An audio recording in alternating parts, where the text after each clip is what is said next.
शिव जी ने कहा कि देखो देवी, कथा सुनाने के और कथा सुनने के कुछ नियम होते हैं और भागवत जी में तो कुछ ज्यादा ही नियम है। तो वो नियम मैं पहले तुम्हें बता देता हूं, उसके बाद कथा सुनाना प्रारंभ करूंगा। पार्वती जी ने कहा कि ठीक है। भोलेनाथ नियम बताने लगे कथा सुनने के। पहला नियम कथा सुनने का आपके लिए, श्रोताओं के लिए। शिव जी कहने लगे पार्वती जी से कि देवी, कथा जो सुनता है उसको एक स्थान पर बैठकर कथा श्रवण करनी चाहिए। स्थान बार बार बदलना नहीं चाहिए, कभी यहाँ बैठे थोड़ी देर बाद वहां बैठे थोड़ी देर बाद, नहीं, एक स्थान पर बैठकर कथा सुनो।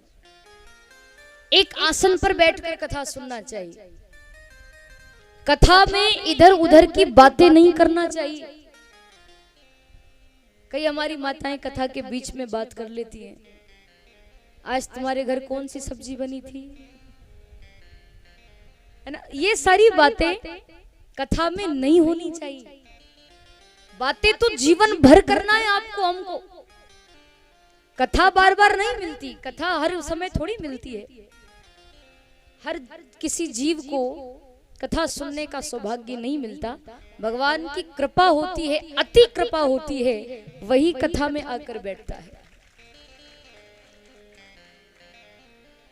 तो कथा में इधर उधर की बातें नहीं करना चाहिए। दूसरी बात, कथा में बार बार उठकर नहीं जाना चाहिए। आप एक बार बैठ गए हो तो फिर उठो मत। हाँ, अगर कोई जरूरी काम हो, कुछ ज्यादा ही जरूरी हो तो आप जा सकते हैं, या कहीं बाहर वगैरह जाना हो आपको तो आप जा सकते हैं। बाकी यू बिना किसी बात के बार बार उठना, इधर उधर देखना, ये सब कथा में नहीं करना चाहिए। उससे कथा डिस्टर्ब होती है और कथा में विघ्न आता है, तो जो विघ्न जिसके द्वारा आया है उसको भी पाप लगता है। आप उठोगे तो सब आपकी तरफ देखेंगे, सबका ध्यान भंग होगा। इसीलिए बार बार नहीं उठना चाहिए। आपके कान एकदम भागवत जी से जुड़ जाए, ऐसी कथा सुनो। एकदम भागवत जी से कान जुड़ जाए, एक शब्द कैसे निकल जाए बिना सुने, ये ध्यान रखना चाहिए। और कथा में कभी भी सोना नहीं चाहिए। बैठे हो सावधान होकर के बैठो। इसीलिए तो भागवत जी में नियम है कि उपवास करना चाहिए, व्रत करना चाहिए। भगवान ये नहीं कहते कि तुम व्रत करो तो मैं तुम्हें मिलूंगा, भूखे रहो तो मैं तुम्हें मिलूंगा, ऐसा नहीं है। पर शास्त्रों में इसीलिए भूखे रहने के लिए कहा, व्रत करने के लिए कहा, क्योंकि आप एक तो भोजन कर लेते हो, भोजन करते हो तो हल्का फुल्का तो होता नहीं, बढ़िया ही खा के आते होंगे, 8-10 रोटी, है ना।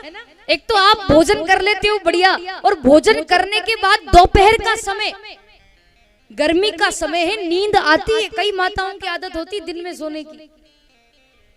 तो कथा में आप भोजन करके आओगे तो नींद तो आएगी।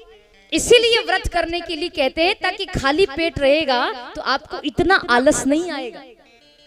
खाना खाने के बाद थोड़ा आलस आ जाता है, इसीलिए। बाकी और कोई नियम नहीं है। व्रत इसीलिए कराया जाता है ताकि आपको आलस ना आए। अगर आप समर्थ हैं, आप भोजन करने के बाद यदि बैठ सकते हैं, आपको आलस नहीं आता, तो भागवत जी में तो ये भी लिखा है कि भले दिन में 10 बार भोजन करो, आप 10 बार भोजन करो, पर शर्त केवल इतनी है कि आपको आलस से नहीं आना चाहिए। अगर आलस आए तो फिर कम भोजन करो, फल ले लो, फूल जो भी आपको जो लगे, क्या बोलते हैं वो, खिचड़ी फरियाल ले लो, फलाहार ले लो, जो भी लेना है, हल्का भोजन करके दिन में बैठना चाहिए।